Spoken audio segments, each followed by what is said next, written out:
Untuk orang perempuan, korang lepas sapu rumah, korang letak penyapu macam ni ke? Sandar kat tepi dinding macam ni. Jangan letak macam ni. Rumah kita tak cantik, tak kemas tau. Sakit mata kita tengok. Jom, saya tunjuk dekat mana saya letak, nampak lebih kemas. Letak macam ni.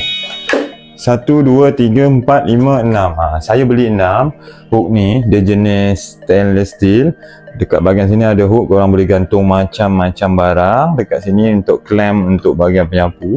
Gam dia ni, belakang ni memang sangat kuat tau. Untuk berat yang macam kuali tu pun boleh tau. Macam kuali kalau korang nak gantung macam ni pun boleh. Boleh letak kuali. Cuba tengok. Ni minyak ni. Minyak ni 5 kilo tau. Saya gantung kat sini pun boleh. Tapi takkanlah korang nak gantung minyak seberat macam ni kan. Letaklah bawah kan. Takkan jatuh kan. Dah susah. Dekat mana korang nak beli? Dekat beg kuning bawah tu. Tekan dekat beg kuning untuk beli.